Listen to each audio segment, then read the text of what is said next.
अक्सर जब भी हम घर में बनाते हैं रोटी, पूड़ी, पराठा वगैरह वगैरह, तो अक्सर घर में ना 1 से 2 रोटी जितना जो लोई है वो बच ही जाता है और हमें समझ में नहीं आता कि हम इस बची हुई लोई का क्या करें और रोटियां बनाने का मन करता नहीं है।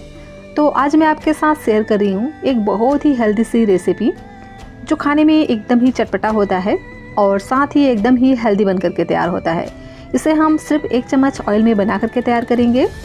बच्चे बड़े सभी को ही ये रेसिपी बहुत ही ज़्यादा पसंद आएगा। खास करके जो बच्चे होते हैं ना, उनको तो इस तरह की रेसिपी और भी ज़्यादा अच्छी लगती है, क्योंकि आजकल के जो बच्चे होते हैं ना, उनको मैगी, नूडल, पास्ता इस तरह की जो चीज़ें हैं ना बहुत ज़्यादा पसंद आती है। तो आज हम बचे हुए आटे से बनाएंगे एकदम ही हेल्दी मज़ेदार सी रेसिपी। तो चलिए फ्रेंड्स, इस बहुत ही टेस्टी और मज़ेदार सी रेसिपी को बनाना स्टार्ट करते हैं। रेसिपी अगर आपको अच्छी लगे तो प्लीज़ वीडियो को लाइक और चैनल को सब्सक्राइब ज़रूर से कर लीजिएगा। तो इस रेसिपी को बनाने के लिए मैंने यहाँ पर लिया है बचा हुआ आटा। तो ये जो आटा है ना, ये हल्का सा सॉफ्ट हो जाता है, क्योंकि आटा बचा हुआ है तो ये हल्का सा सॉफ्ट पड़ ही जाता है। तो इस तरह के सॉफ्ट आटा का इस्तेमाल हमें इस रेसिपी में नहीं करना है। तो इसके लिए क्या करेंगे, इसमें हम डाल देते हैं थोड़ा सा आटा और इसे हम अच्छे से गूंद लेंगे और इसको हम इस तरह से टाइट सा डो हमें बना करके तैयार कर लेना है।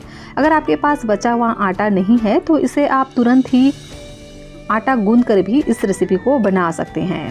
तो देखिए, अच्छे से मैंने इसका इस तरह से टाइट सा डो लगा करके तैयार कर लिया है। अब हम इसको अच्छे से मसल कर चिकना कर लेंगे और इसका एक बड़ा सा लोई तैयार करेंगे। और अब हम इस लोई में थोड़ा सा डाल देते हैं आटा और इसकी हम एक बड़ी सी रोटी बेल करके तैयार करेंगे। तो जिस तरह से हम नॉर्मल रोटी बेलते हैं ना, उसी तरह से हमें इसको बेल लेना है, लेकिन उससे हमें इसको थोड़ा सा बड़ा रखना है। बिल्कुल रोटी से थोड़ा सा डबल साइज़ का इसको हमें बना करके तैयार कर लेना है। और इसका जो थिकनेस है ना, बहुत ही पतला तैयार करना है, इस बात का ध्यान रखिएगा। देख ही सकते हैं ना, इस तरह का एकदम पतला सा रोटी हमें बेल करके तैयार करना है। बिल्कुल भी आप इसको मोटा नहीं रखिएगा, नहीं तो आपकी जो रेसिपी है ना बिल्कुल अच्छे से नहीं बन पाएगी। जितना ये पतला होता है ना, उतना ही ज़्यादा ये टेस्टी और एकदम ही मज़ेदार बन करके तैयार होता है। तो अब हम क्या करेंगे, इसे हम कट करेंगे। तो इसे कट करने के लिए इस तरह से मैंने ग्लास लिया है, कटोरी वगैरह का भी इस्तेमाल आप कर सकते हैं। अब हम ग्लास से इस तरह से छोटी छोटी पूरियाँ जैसे इसको हम कट करके तैयार कर लेंगे। देखिए इस तरह से। तो सभी को ही मैंने इस तरह से कट कर लिया है और जो बचे हुआ आटा है ना, उसे हम फिर से इसी तरह से बेल करके तैयार करेंगे और इसी तरह से छोटी छोटी हम पूरियाँ बना करके फिर से हम इसको सेक देंगे। तो देख ही सकते हैं, इस तरह से अगर आप इसको कट कर लेंगे ना तो ये बहुत ही आसानी से बन जाते हैं और एकदम इक्वल साइज़ के बन करके तैयार होते हैं। तो चलिए अब हम इसे सेक देते हैं। तो यहाँ पर मैं 2 से 3 शेप में इसको बना करके तैयार कर रही हूँ। आपको जैसा शेप पसंद हो उस तरह से बना सकते हैं। तो पहला स्टेप के लिए क्या करना है, इस तरह से इंडेक्स फिंगर को रखेंगे पूरी के ऊपर में और अंगूठे को इस तरह से ऊपर की ओर हमें दबाते हुए अच्छे से इसको शेप देना है और बिल्कुल पंखुड़ी जैसा इसको इस तरह से बना करके तैयार कर लेना है। देखिए बिल्कुल फ्लावर की पंखुड़ी जैसे ये नज़र आते हैं। इस तरह से अगर आप बनाएंगे तो देखिए इस तरह से। तो इस तरह से 4 पंखुड़ियों में ये बन करके तैयार हो जाएंगे। बिल्कुल फ्लावर जैसा इसका शेप आता है, दिखने में बहुत ज़्यादा अट्रैक्टिव लगता है। तो बच्चों को ये रेसिपी बहुत ही ज़्यादा पसंद आता है। अब हम दूसरा शेप बना लेते हैं। तो इसके लिए इस तरह से पूरी के दोनों किनारों को पकड़ना है और इस तरह से फोल्ड कर लेंगे। और इस देखिए तीसरा जो डिज़ाइन है उसे भी हमें क्या करना है, इस तरह से पहले हाफ मोड़ेंगे, उसके बाद हम इसको चौथाई पार्ट में मोड़ लेंगे। और देखिए इस तरह से बहुत ही आसानी से बन जाता है और यह डिज़ाइन बहुत ही यूनिक है और बहुत ही आसानी से बन जाता है। देखिए इस तरह से पहले हम 2 भाग में मोड़ेंगे, उसके बाद इसको फिर से हम चौथाई भाग में मोड़ लेंगे ना, तो एकदम ही आसानी से ये बन करके तैयार हो जाता है। एकदम यूनिक सा इसका शेप आता है। और इसी तरह से मैंने सभी डिज़ाइन बना करके तैयार कर लिए हैं। आपको जैसा पसंद हो उस तरह से आप बना लीजिए। और देखिए सभी का ही जो लुक है ना बहुत ही यूनिक है, बहुत ही मज़ेदार ये रेसिपी बन करके तैयार होता है अगर आप इसे इस तरह से बनाएंगे तो चलिए अब हम इसे बनाना स्टार्ट करते हैं। तो इसके लिए मैंने एक पैन लिया है, इसमें हम डाल देते हैं 1 चम्मच ऑयल। ऑयल को हम थोड़ा सा गर्म होने देते हैं। उसके बाद इसमें डाल देंगे जीरा। तो आधा छोटा चम्मच हम इसमें जीरा डालेंगे और इसी के साथ ही में डाल देते हैं थोड़ा सा राई और दोनों ही चीज़ों को पहले हम अच्छा से क्रैकल होने देंगे। और इसके बाद हम इसमें डाल देते हैं प्याज।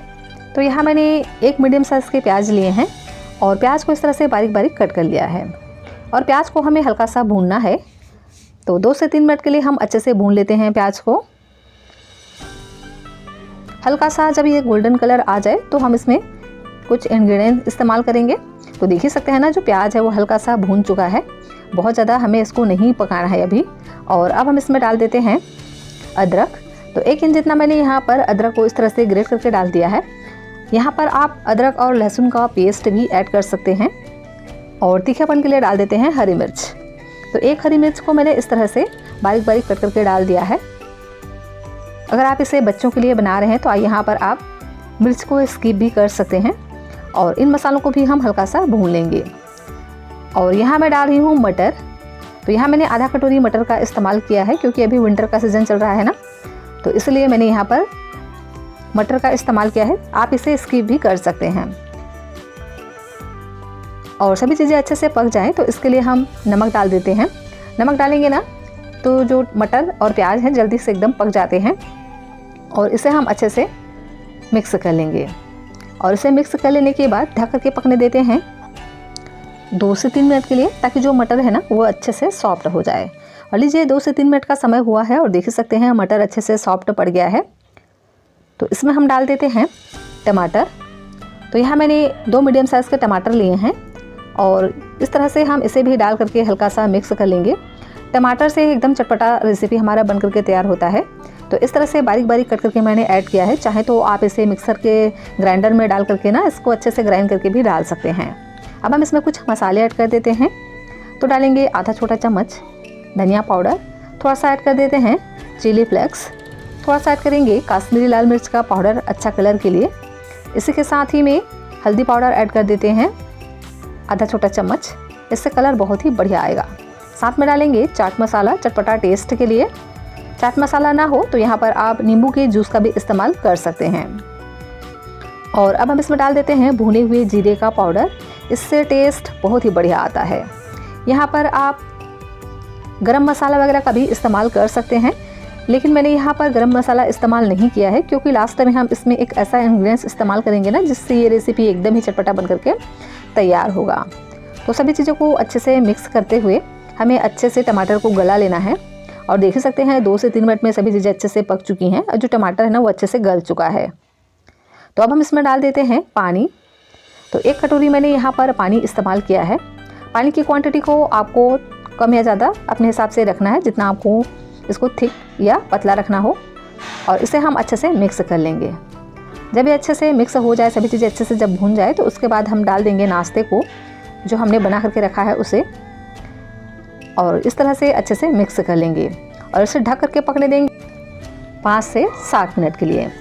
और लीजिए 5 से 7 मिनट का समय हो चुका है और देख ही सकते हैं बहुत ही प्यारा इसका लुक आया हुआ है और एकदम ही ये अच्छे से पक चुका है। तो इस नाश्ते को जब भी आप बनाएं तो इस बात का ध्यान रखिएगा कि जो हम डो बनाते हैं ना उसको एकदम टाइट सा बनाना है और एकदम पतला बेल करके तैयार करना है, तभी जो आपकी रेसिपी है ना बहुत ही अच्छा और एकदम टेस्टी बन करके तैयार होगा। आटा एकदम कच्चा कच्चा बिल्कुल भी नहीं लगेगा। इसे हम अच्छे से पकने देंगे और इसके बाद इसको हम हल्का हल्का इस तरह से चम्मच से चला देंगे और लास्ट में डालेंगे वो सीक्रेट इंग्रेडिएंट्स जिससे ये रेसिपी एकदम ही ज़्यादा चटपटा बन करके तैयार होता है। तो मैंने यहाँ पर ऐड किया है मसाला, ये मैजिक, इससे टेस्ट 2 गुना बढ़ जाता है। लास्ट में हम इसमें डाल देंगे बारीक कटा हुआ हरा धनिया और उसको पकते पकते देख ही सकते हैं जो नाश्ता है ना वो गाढ़ा हो चुका है। तो थोड़ा सा हम इसमें पानी ऐड कर देंगे और इसे हम अच्छे से मिक्स कर लेंगे। और मसाला ए मैजिक डालने के बाद इसे हमें पकाने की ज़रूरत नहीं होती है, इसे हम अच्छे से सर्व कर लेंगे। तो लीजिए बहुत ही चटपटा एकदम टेस्टी सा नाश्ता हमारा बन करके तैयार हो गया है। जब भी कभी घर में आटा बच जाए तो इस रेसिपी को आप एक बार ज़रूर से ट्राई करिएगा। बचे हुए आटे का इस्तेमाल भी हो जाएगा और एक यूनिक सा नाश्ता बन करके भी तैयार हो जाएगा जो खाने में बहुत ही ज़्यादा टेस्टी और एकदम ही मज़ेदार होता है। बच्चों को ये रेसिपी बहुत ही ज़्यादा पसंद आएगा। बच्चे तो बाहर का पिज़्ज़ा, पास्ता, नूडल वगैरह खाना भी भूल जाएंगे, इतना ये चटपटा और मज़े का बन करके तैयार होता है। तो ज़रूर से ट्राई करना इस रेसिपी को। रेसिपी आपको कैसी लगी आप मुझे ज़रूर से बताइएगा और पसंद आई हो तो प्लीज़ वीडियो को लाइक और चैनल को सब्सक्राइब भी ज़रूर से कर लीजिएगा। और हाँ, मुझे ज़रूर से बताना कि आपको रेसिपी पसंद आई या नहीं।